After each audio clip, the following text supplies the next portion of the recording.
Kala ko kakanta muna si Ate Angie. Kaya nag-CR muna ako. Good morning! Okay, so salamat sa Lord sa umagang ito. Okay, so kamusta po tayo? Kamustahin mo naman yung katabi mo? So nagtagumpay tayo kasi parang yung iba ay nasarapan sa pagtulog. Yung iba naman ata ay parang may mga sakit, no? Yeah. Salamat sa Lord sa umagang ito. At nandito tayo para patuloy tayo na sumamba sa Kanya. So, this is the month of July. So sabi natin, this month no, is a uh, halftime break no, ng year natin. So, this month of July, nagkakaroon tayo ng opportunity para magkaroon tayo ng evaluation no, sa buhay natin.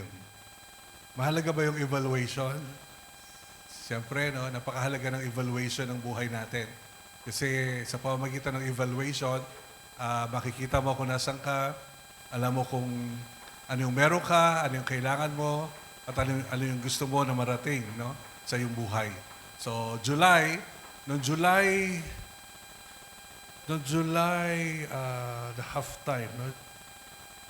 July 2nd, noong July 2, ng 12 p.m. ng July 2, sabi nila, ito yung middle of the year. At exactly 12 p.m., that's 182.5 days na completed, and then 182.5 days remaining. So that's the half of the year, no July 2. So we're still at the half of the year, no? Kasi 182.5, then 182.5 days. 365 days no, for the whole year. So dahil nasa July tayo, so we are assessing, evaluating no, our lives. Parang sabi ni David, no, sa Psalm 139, verses 23 to 24. Anong sabi ni Haring David sa Psalms 139, verses 23 to 24? Search me, O God, know my heart, test me and know my anxious thoughts.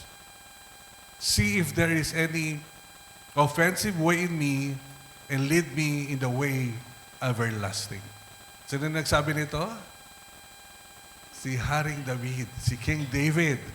So let's go back to verse 23. Sabi ni King David, search me. So, siyasatin mo ako. Sabi niya sa Diyos, di ba? Search me.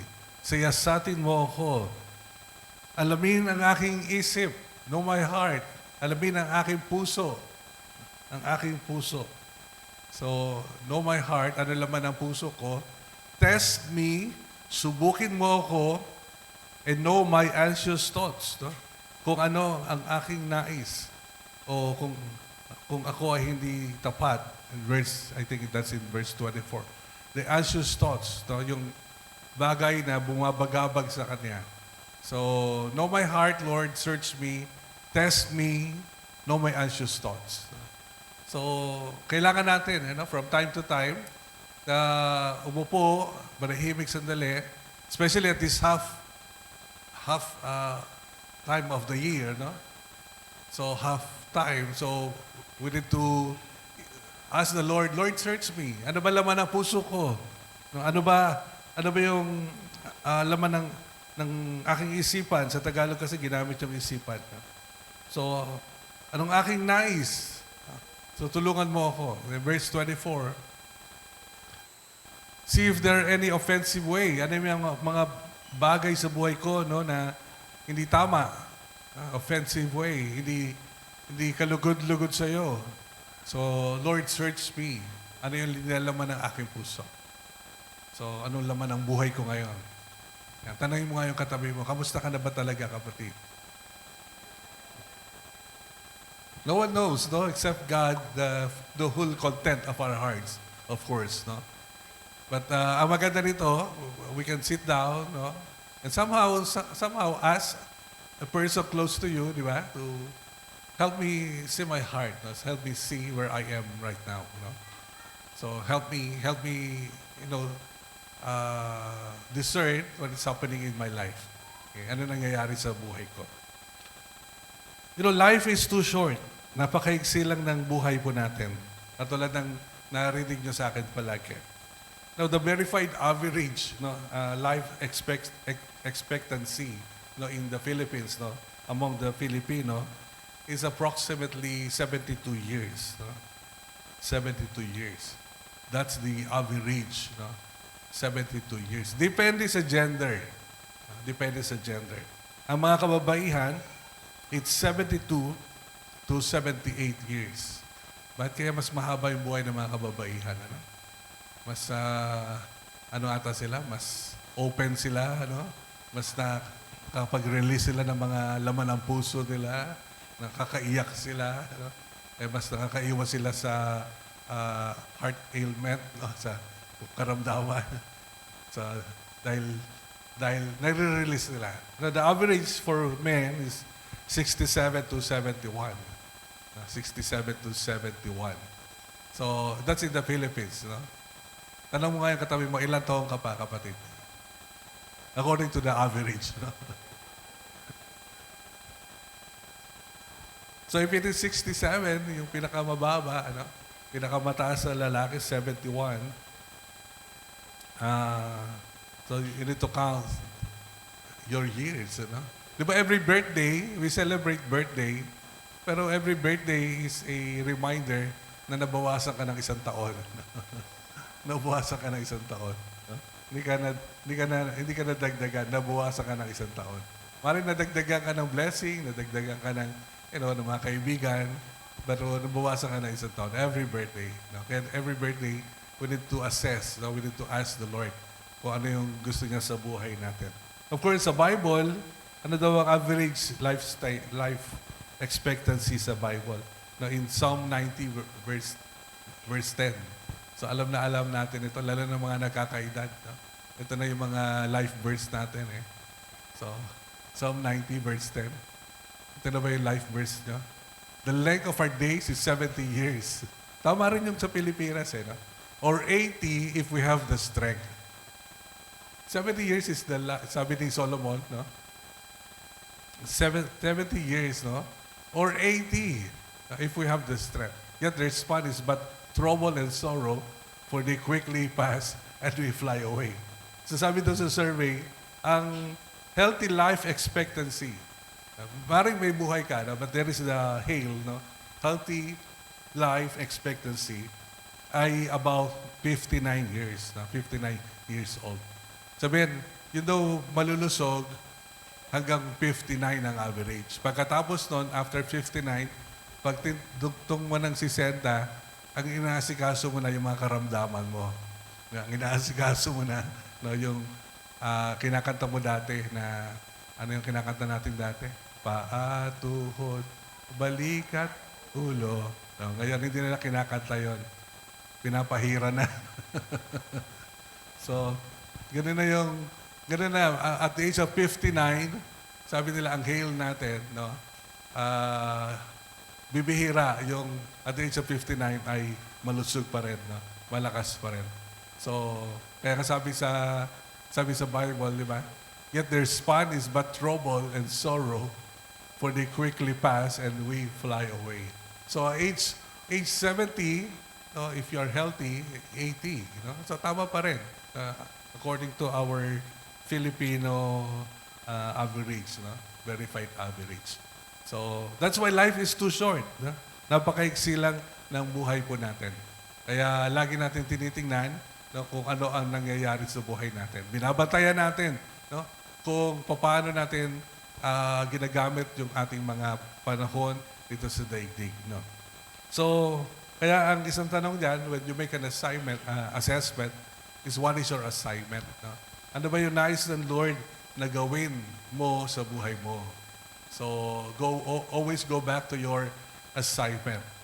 Always go back to your assignment.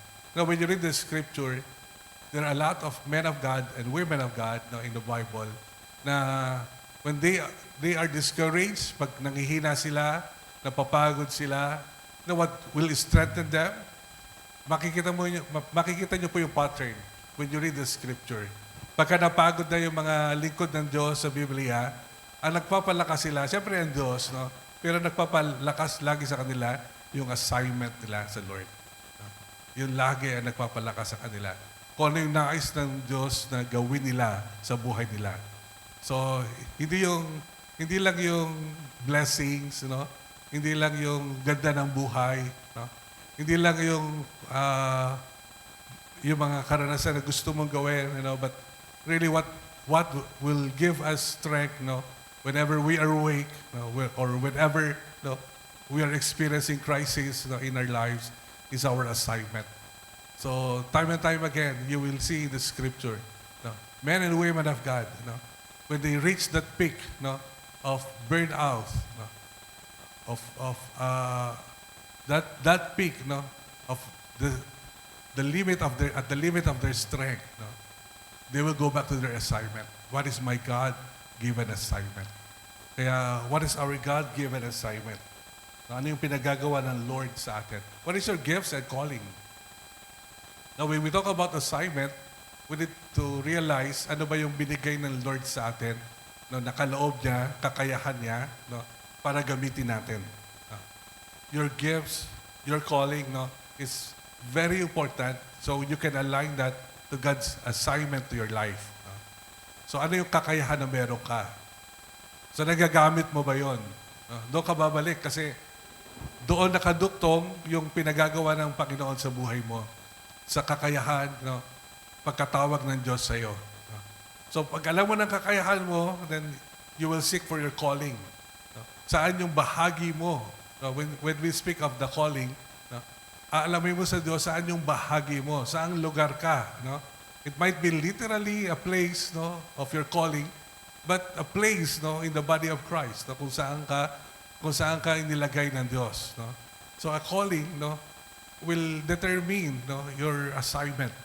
So if you start with your giftings, your strengths, your talents, and from those giftings and talents, then you will seek for your place of assignment, for your calling, in the body of Christ, in the church, Seek the Lord. Then you will feel your passion there, Nandoon, hindi mo mahihiwalay, your passion and your desire, in your giftings and in your calling.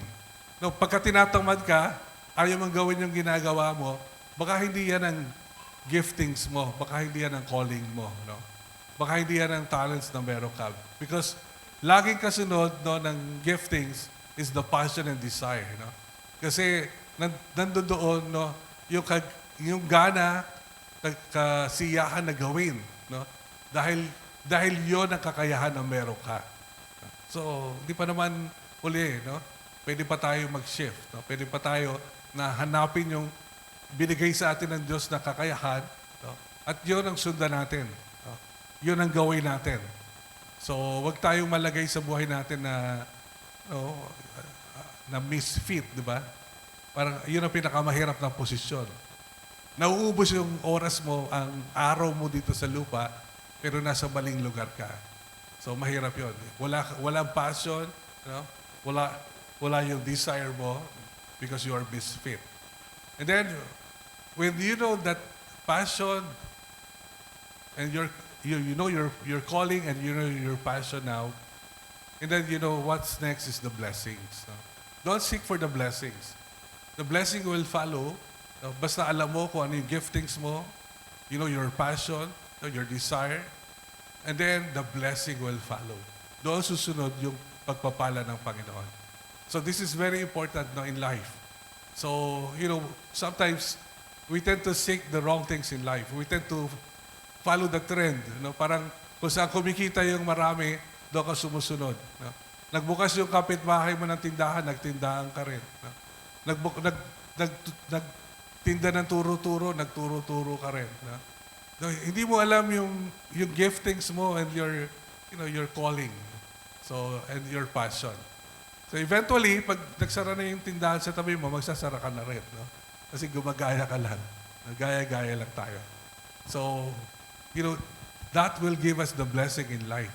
Once na nalaman mo kung saan ka malakas, anong kakayahan na meron ka, at ginagawa mo yun ng buong kagalakan, masigla ka pag ginagawa mo yun, alam mo, yun ang kakayahan mo at yun ang kalooban ng Lord para sa'yo, then the blessing will follow. Or the blessing will follow. You don't, padadaluyin ng Panginoon ang iyong pagpapala. So, do you know your assignment? Yan, tanongin mo nga yung katabi mo, nasa tamang assignment ka ba?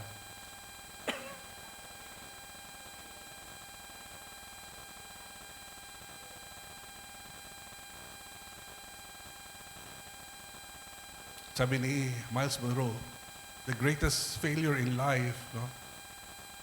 The greatest failure in life is to be successful in wrong assignment. Miles Monroe, sabi niya, the greatest failure in life is being successful in the wrong assignment. In the wrong assignment. So, siyempre, whether you, if ever you're successful, no, but that is the wrong assignment, so that is not your place. No? That is not God's given assignment for you. So, how do you want to spend your life? Paano pa ba natin gustong mabuhay? How do you want to spend your life? So, life is too short, and then, because it's too short, we need to know, no, our assignment from the Lord, our God-given assignment. And then you need to answer that question now, no? Then how do you want to spend your life? No? What do I mean? No? Anong ibig sabihin? Where do you put your time? Where do you put your strength? Where do you put your resources? No? That's how you will live your life, di ba? It is where you put your time. It is where you put your strength. It is where you put your resources. No? And that is a decision. Decision yun ng buhay mo, no? Sa sarili mo yun. That's how you will spend your life, no? In where you put your time. Naisip nyo ba yun? Kung saan yung mahabang oras na binibigay mo, gano'n mo ginagastos yung buhay mo. No, araw-araw daw po, meron tayong pare-parehong currency. Meron tayong pare-parehong puhunan, no? Yung puhunan na yon, araw-araw, pantay-pantay tayo sa simula, 24 na oras, no? Yun ang puhunan na patas tayo. Sabihin, pantay-pantay tayo doon. Galing yun sa Diyos, yung puhunan na yon, no? Walang nakakalamang, walang nalulugi, no? So, dahil pare-pareho tayo ng 24 oras. But you see, kung paano mo gagamitin yung 24 oras na yon, no, ng tama, ay nasa sayo. No? So, how will you spend that time, no? That will determine your life. Kung paano mo ginagastos yung oras mo. Kaya kung maganda, sit down, evaluate, paano ko ba ginagastos ang oras ko? No? Paano ba nauubos ang oras ko? 2 oras, di ba, sa panonood ng TV. 2 oras sa 24 hours, di ba? 3 oras sa pagkain. 8 oras sa pagtulog. So, ilan pa ang oras na natira sa'yo? No? 2 oras sa pagbabasa. No? You need to develop your skill, your talent. So how do you spend your time? It's very important. Spend more time in developing yourself. No? Where do you put your strength? Saan nauubos yung lakas mo? No? Saan nauubos yung lakas mo? And where do you put your resources? Saan nauubos yung pera mo? How do you want to spend your life? No? Saan napupunta yung resources mo? Tanongin mo nga yung katabi mo, saan napupunta ang resources mo? So that's why budgeting is important, di ba? You need to budget. You need to see your cash flow, the liquid, saan ito nagpupunta, no? So, ganong kalaki ang napupunta para sa kaharian ng Diyos, Gano'n na kalaki ang napupunta, no? Ang nasasayang. No? How do you spend your resources? Sana, no, we can reach this point, the point of maturity that we're in. Even our resources, we know how to manage, no? Even our resources, no? Alam na natin kung nagsasayang ba tayo or we are investing in the kingdom of God, no? So, sabi ng Lord, no? Sabi ng iba, busin mo yung pera mo, hindi ka naman makakapagdala ng pera sa kabilang buhay. Narinig niyo na yun? Pero anong sabi ng Lord? Pwede ka mag-ipon sa kabilang buhay. Hindi mo papadala sa langit yung pera mo, no? Pero gagamitin mo na ngayon para sa kaharian ng Panginoon. That's how you can bring your money into heaven. No? By using your money now for the kingdom of God. No? So, gano'n ka na kaya kayaman sa langit?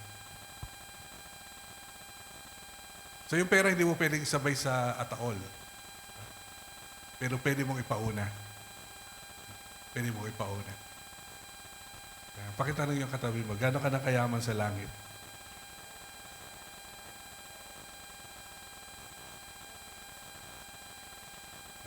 Tuloy-tuloy ba ang pag-iimpok nyo sa kalangitan na walang tanga, no? Na nakakasira? No? So dapat tuloy-tuloy ang pag-iimpok natin sa kalangitan. No? Sabi ng ating Panginoon. No? Pwede pala tayo mag-impok sa langit. No? So yung inimpok nyo sa bangko, no? Naiwanan nyo rin naman, impok nyo na lang sa langit. No? Mauna na sa inyo. Anong gusto nyo? Iwanan o mauna sa inyo?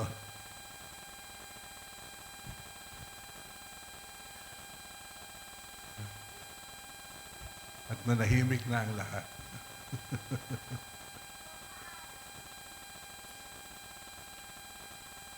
Okay, so how do you want to spend your life? Then let's talk about advancing the kingdom of God. For me, ang pinakamaganda talaga na paggamitan po ng buhay natin ay kung paano tayo nagiging instrumento ng Diyos para ang kanyang kaharian, no, dito sa lupa, no, ay patuloy na lumago. Yun lang ang layunin ng buhay natin. No? Paano yung buhay natin ay nagagamit, no, para ang kaharian ng Panginoon dito sa lupa, no, ay lumalago. So, paano ba tayo? Paano tayo gagamitin ng Lord para sa kanyang kaharian? So, huwag muna kayo mag-isip, no, ng malawak, malayo na kaharian, ano, para sa Diyos. Isipin nyo muna yung KKK. KKK. Alam nyo yung unang pangalan ng church natin? KKK. Kapatiran Kristiyano sa Cavite. Yun ang unang pangalan ng church natin. Ano yung KKK? How do we advance the kingdom of God? Kapamilya, kapitbahay, kaibigan. How do we advance the kingdom of God? Simulan natin sa kapamilya. Huwag muna tayong lumayo. No? Start with our family. Advancing the kingdom of God, no, by bringing our family to our Lord. So that's the first step of advancing the kingdom of God. No? So kamusta yung pamilya mo? No? Kung ikaw ay magulang, kamusta yung mga anak mo? Lahat ba nadala mo na sa Panginoon? Lahat ba nakakasama mo na sa Panginoon sa paglilingkod sa Kanya, sa mga gawain? Kung ikaw naman ay anak, no? So kamusta yung kapatid mo? Kamusta yung magulang mo? No? Sila ba ay nabahaginan mo na? Di ba? Sila ba ay nayakag mo na? No? Na maisama sa kaharian ng ating Panginoon. So how do we advance the kingdom of God? Dito po muna tayo sa ComLove. No? Sa ComLove tayo muna. Huwag muna tayo tumingil sa napakalayo. No? So here first, no, we can advance the kingdom of God together. First of all, by bringing all the members of our family. No? By bringing all the members of our family. So sana yung mga miyembro ng pamilya natin, wala tayong nadineglect, no? Kundi natutulungan natin sila sa kanilang buhay spiritual, No? Naaakay natin sila sa Panginoon. Nakikita natin sila na lumalago, nagpapatuloy, no? At nalalakaran nila yung pagkatawag ng Diyos sa kanila. Sa bawat pamilya natin. So, yun sana ang desire ng every family. No? Na natutulungan natin ang bawat isa, nababantayan natin, no? Ang bawat isa, kung paano tayo nagpapatuloy, no? At kung paano tayo sama-sama, no? Na nagmamahal sa ating Panginoon at nalalakaran natin kung ano yung pagkatawag ng Panginoon para sa atin. So we start with our family. No? Kamusta yung ating mga anak? No? Kamusta yung ating mga kapamilya? No? Ano ang nangyayari sa buhay nila ngayon? So start with our family. And then of course our friends. No? Our friends. So start natin sa ating kapitbahay, no? Sa ating mga kaibigan, kaklase, no? Na madala natin sa Panginoon. Mayakag natin sila, makita natin sila din, na makakilala sa Panginoon, no, at maranasan nila, no, ang kapatawaran din sa kanilang kasalanan, matanggap nila ang biyaya ng kaligtasan, at matanggap nila yung buhay na walang hanggan, kung paano naranasan natin yung kagandahan ng buhay sa ating Panginoon. Na eternal life begins, di ba, when we receive Jesus Christ as Lord and Savior. Ngayon na yun, nararanasan na natin ngayon ang kagandahan ng buhay, no, dahil nakilala na natin si Kristo, no, bilang ating Panginoon na tagapagligtas. Hindi ito yung pagdating pa sa kalangitan. No? Kasi nasabi natin na buhay na walang hanggan ay ngayon na. No? Ay ngayon na. Kung gusto na di naman na maranasan, no, ang kagandahan ng buhay at makabalik sa ating Diyos, ngayon na yun. No? Na makilala mo si Kristo, maibigay mo sa Kanya ang pagmamahal mo, ang loyalty mo sa Kanya, di ba? At babaguhin niya ang buhay mo, pagagandahin niya ang buhay mo, no? Mararanasan mo yung magandang buhay, no? Dito pa lang sa lupa. So yung mensahe na dala-dala natin. So advancing the kingdom of God, no, is we start with our family. We start with our family. Wala pong magandang buhay na hiwalay sa ating Diyos. Alam natin lahat yan. No? Kaya ang bawat miyembro ng pamilya natin, pinipilit nating ilapit sa Diyos, no? Dahil doon lang nila maranasan ang kagandahan ng buhay. Ang sino mang tao na hiwalay sa Diyos, no, bagamat kumisa nakakilala na daw, no, pero hiwalay sa Diyos, hiwalay pa rin, no, doon sa plano ng Diyos para sa Kanya. So kailangan tulungan natin yung tao na kung paano siya, no, lalakad, no, bilang isang anak ng Diyos. No. Now, when we define salvation, it is salvation from the work of darkness, no. We've been moved from the kingdom of darkness to the kingdom of light. No? And what requires for us, no, as believers of our Lord is our loyalty. Is our loyalty. Masasabi natin na Kristiyano ang isang tao kung siya ay namumuhay ng buong katapatan sa ating Diyos. No? Yun ang pagiging Kristiyano. It is not by simply following, no, the sinner's prayer, accepting the Lord Jesus Christ as Lord and Savior. It doesn't end there. No? It doesn't end there. So, kaya marami sa kapanahonan natin ngayon na pagkatapos tanggapin si Kristo, no, pero nasaan? Diba? Nasaan ang kanilang buhay? Nakanino ang kanilang katapatan? Nakanino ang kanilang paglilingkod? Diba? So, that's why we need to evaluate, we need to assess, no? Bilang mga anak ng Diyos, no? bilang mga alagad ng ating Panginoon. Na kailangan sa pamumuhay natin, no, ang ating tinataguyod ang kanyang paghahari. No?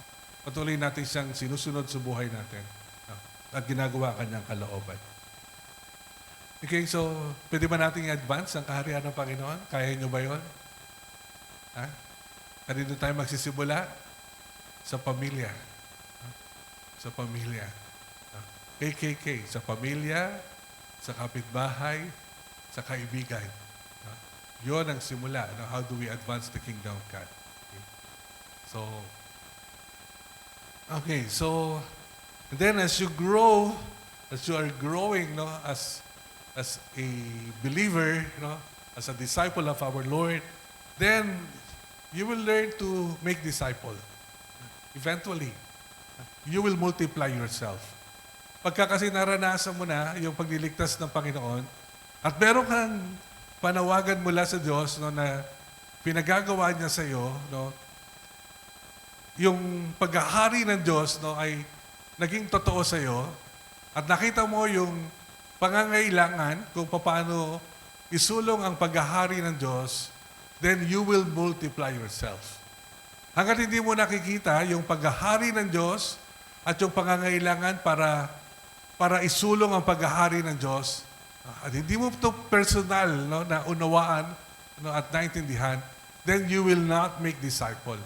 Because making disciple is multiplying yourself to others. Why? Bakit? Kasi yung gawain ay napakalaki. Napakarami pang dapat abutin. Napakarami pa nating kapamilya, kapitbahay, kaibigan, no, na dapat madala sa ating Panginoon. And that is why, no, you will multiply yourself through others. Ginagawa mo na, alam mo na, no, ang bahagi mo, then ngayon naman, gusto mo na tulungan yung iba, no, para sila din ay magamit ng Diyos para sa kanyang paghahari.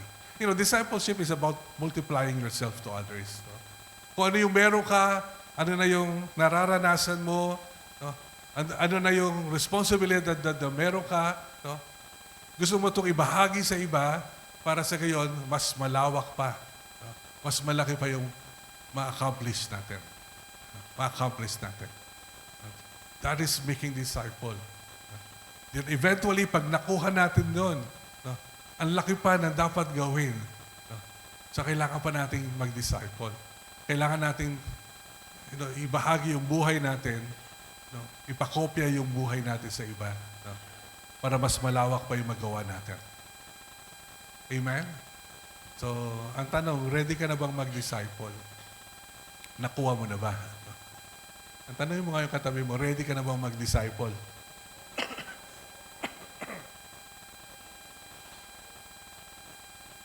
The task of establishing the kingdom of God, advancing the kingdom of God, is too huge. Napakalaki.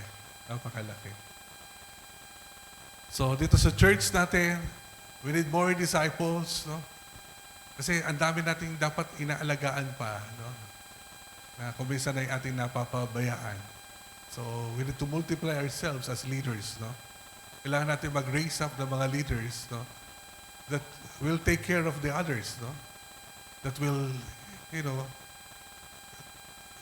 that will be there, no, for others. So we have a desire, to open another ministry, another church in another area. But do we have disciples, to open, to handle those ministries, no? Diba? Halimbawa, ang gawain natin sa Sipokot, so we have five leaders there, no? Pero wala sila talagang pinaka-pastor. So, pero praise the Lord, these 5 leaders, no, are now multiplying themselves, no, through their disciples, no, through the kids, the youth, and the women's, no, in Sipokot right now, no. What's the essence? Why do we need to do that? No? Why do we need to multiply ourselves? Why do we need to disciple? No? Because the work ahead, no, is not yet finished. No? The work of building the kingdom of God, calls for more disciples. If we want to establish more churches, then we need to raise up more disciples. More disciples. If we want to grow our church, then we need to raise up more disciples. No? Starting with our family. No? Simulan muna sa pamilya natin. No? Simulan natin. No? So are we raising up disciples? Nagre-raise up ka na ba ng disciple? Nagmumultiply ka na ba ng sarili mo? Sana, no? Ako po, ang tingin ko sa Panginoong Jesus, di ba, 3 years. He spent 3 years with His disciples. Then after spending 3 years, then Jesus Christ left. He left His 12 disciples. He multiplied Himself to the 12 disciples. I think 3 years, no, is the training period. If you've been a Christian for 3 years, I think you're ready now to disciple someone. Sino na dito yung mahigit 3 taon ng Kristiyano? Amen. More than, I think, almost all of us, no? More than 3 years. So, if sabihin, if we've been a Christian for 3 years, so we are capable of multiplying ourselves, no? Of making disciples already. So, sana po, ano natin yun, like, let's take it into heart, no? We are here because we have an assignment from the Lord that gives us the purpose, no? Why we gather together, no? As an ecclesia, as the church, no? Because we want to advance the kingdom of God, and to be able to do that, we need to multiply. We need to multiply ourselves, no, through others. No? Amen? So, now my task, no, in my assignment namin ni Mami Che, no, in the 16 provinces of Southern Luzon, is to find someone, no, in the province, no, or in the region, that will be our representative, no. Parang I'm not aiming, no, to go around, no, in the 16 provinces, no, na until, napakatanda ko na. Ngayon pa lang, I'm 55, no? Pero tinitingnan ko na, who will replace me? Who will be replacing me in the provinces, no? Sino yung taga ron?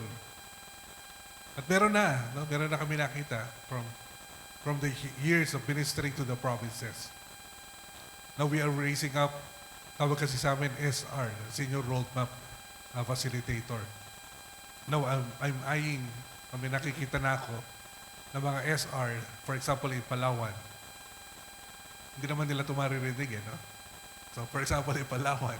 So, I'm eyeing someone in Palawan, no, who will be their SR, no, their Senior Roadmap Facilitator there.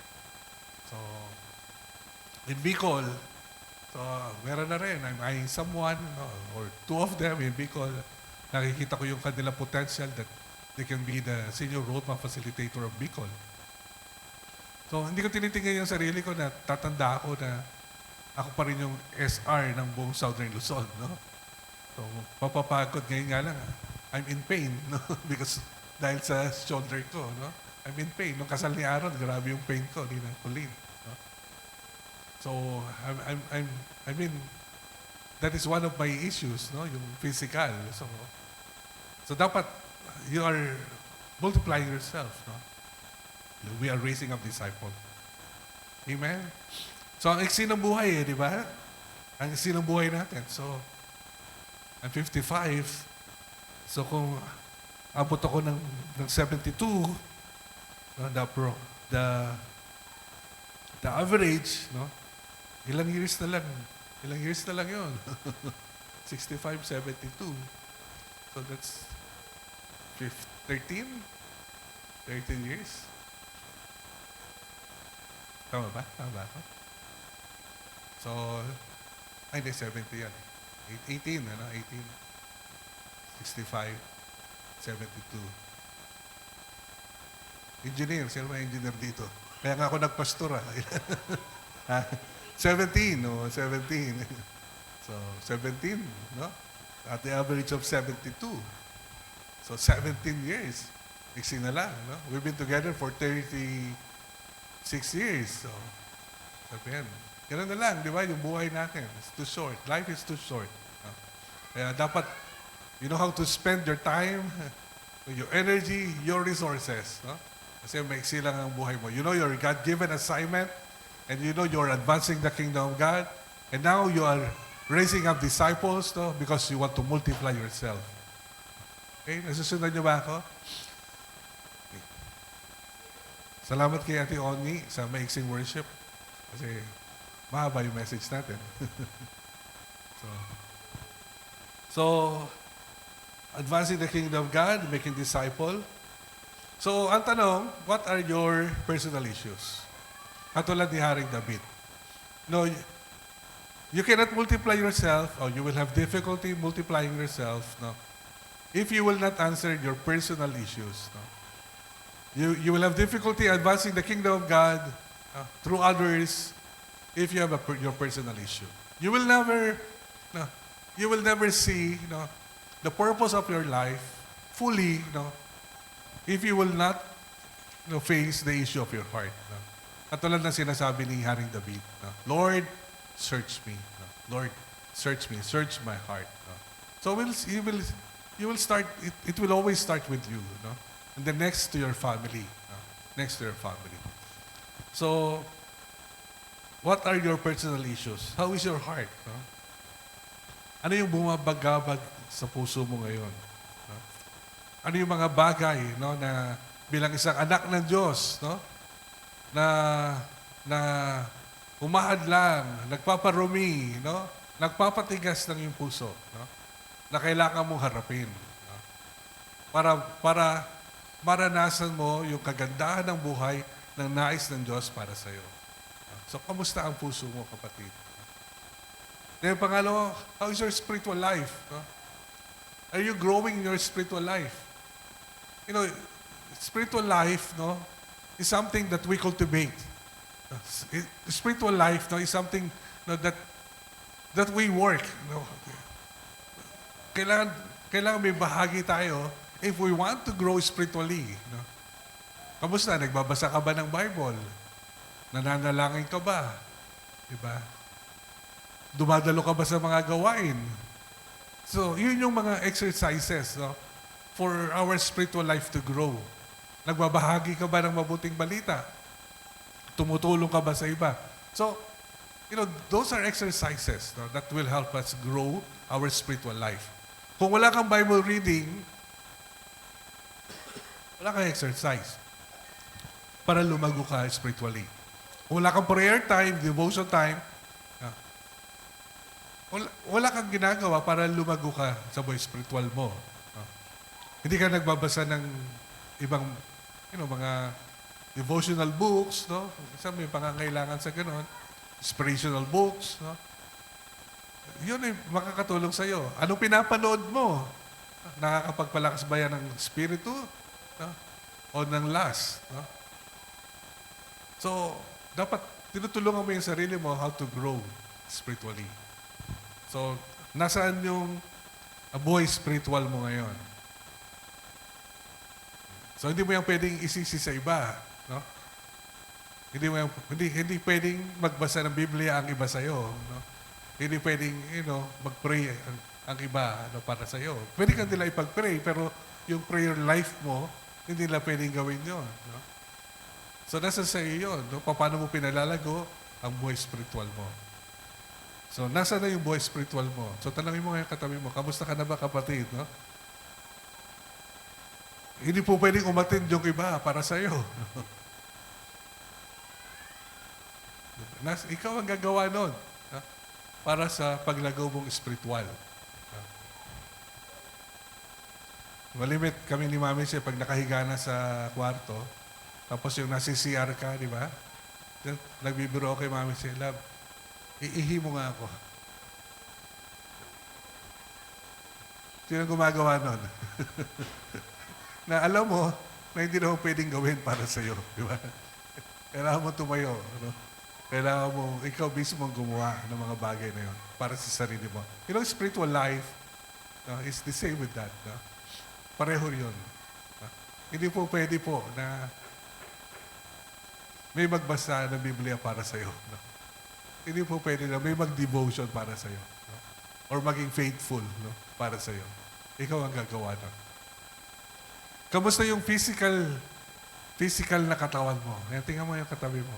No, this part of our assessment. Buti pa lumalago. No? So, physically, marami dito, mga kabataan pa. No?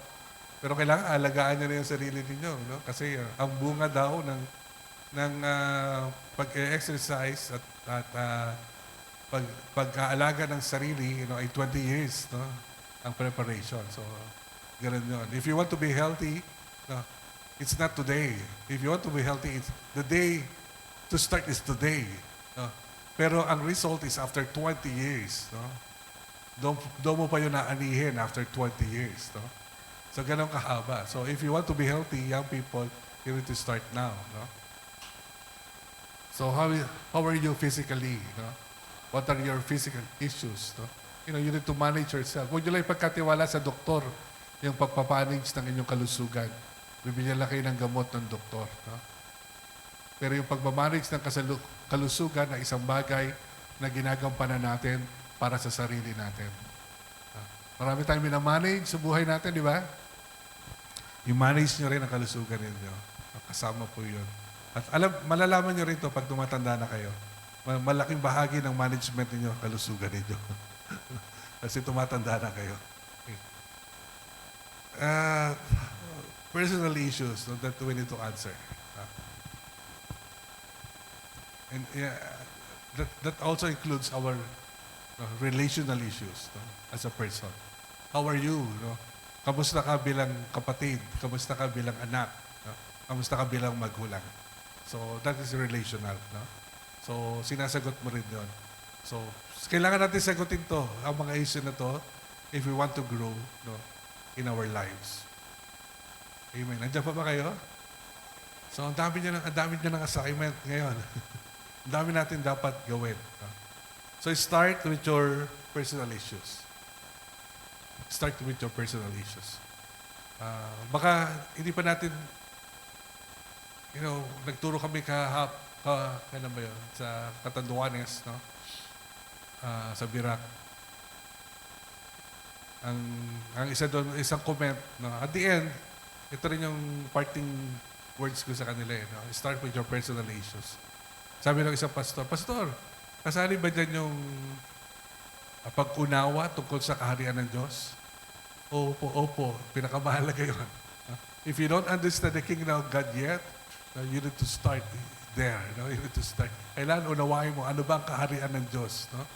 Kasi paano ka kikilos? Paano ka magpaplano? Paano mo ibibigay ang buhay mo sa isang kaharian na hindi mo alam? No? Hindi mo kilala kung sino yung hari at hindi mo kilala kung sino yung kaaway. So you need to start with that knowledge of the kingdom of God. No? So these are issues, personal issues, that we need to confront. We need to grow every day sa buhay natin. Okay? So tanay mo yung katabi mo, saan ka magsisimula, kapatid? Start with your heart. Start with your heart. Ask the Lord. Ask the Lord. Katulad ng prayer ni David, Lord, search me and know my heart. Search me and know my heart. Ano nga? Basahin natin ulit yan, Kuya Kali.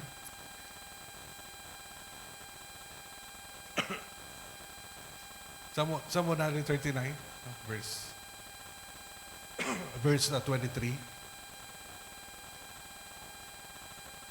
Psalm 139. Lord, search me, O God, and know my heart. Test me and know my anxious thoughts. See if there is any offensive way in me, and lead me in the way everlasting. Grabe, no? The goal is that everlasting life. That everlasting life. Pero kailangan mo magpaayos ngayon. Kailangan mo harapin ko ano yung issue ng puso mo ngayon. But the goal is to live that life, that everlasting life with our Lord. Amen? Sige, tayo lahat. Tayo ay manalangin. So what is the issue of your heart this morning? Ano yung bagay na maaaring bumabagabag sa'yo or maaaring na ibahagi sa'yo, na remind ka ngayong umaga na kailangan mong harapin, kailangan mong ayusin, kailangan mong sagutin sa puso mo ngayon. Okay, pray tayo. Aming dakilang Ama, marami pong salamat dahil napakaganda po ng plano ninyo sa bawat isa sa amin. Lord, marami pong salamat. Salamat po dahil kami bilang yung mga anak na nakakilala po sa inyo, tumanggap, Lord, ng kapatawaran at tumanggap ng buhay na walang hanggan. At ngayon po ay nagnanais na mag-alay ng aming mga buhay sa inyo. Hindi man namin matumbasan ang pag-aalay ninyo ng inyong buhay para sa amin. Pero Lord, kung ano yung buhay na meron kami, Panginoon, nais po namin ibigay po sa inyo. Kaya Ama, dalangin po namin ang bawat isa. Ama, magmula po sa amin na narito ngayon. Ano man po ang mga laman ng aming mga puso. Ano man po, Ama, ang mga dapat po na ayusin pa, Panginoon, sa aming mga puso. Dalayan ko po, Ama, na tulungan niyo po ang iyong anak ngayong umaga Lord, na makita niya po ito, matanggap niya po ito, Lord, at harapin ito, Panginoon, upang siya ay makausad, makapagpatuloy, Panginoon, at makalakad, Panginoon, tungo po doon sa magandang buhay, Lord, na ninanais niyo para sa Kanya. Para pray, Lord, na kayo po, Ama, ang mag-deal sa bawat isa sa amin. Bagamat narito po kami upang tulungan ang isa't isa, Panginoon. Pero kayo po, Ama, katulad ng panalangin po ni David, ang maghayag po nito sa amin, Lord, ang maghayag po ng kalalagayan ng aming mga puso. At kung kami po ay mga ilangan, Lord, ng kapatid sa tabi po namin, Lord, nandito po kami para sa isa't isa. Kaya maraming po salamat, Ama, sa paalala niyo po muli sa amin ngayong umaga, Lord, ang pagtingin ng aming mga buhay, Panginoon, sa kalagitnaan po ng taong ito. Salamat po ng marami. Salamat sa bawat isa, Lord, at dalayan po namin, magsimula po kami ngayong kalahatian ng taong ito kung nasaan kami, Panginoon, upang mula po dito, Lord, matapos namin ang taong ito na mas mabunga, Lord, at mas natupad po namin ang iyong kalooban po. Kaya salamat po ng marami, Ama. Sa iyo nga po ang pinakamataas na papuri sa pangalan po ng Panginoong Yesus. Amen. Amen.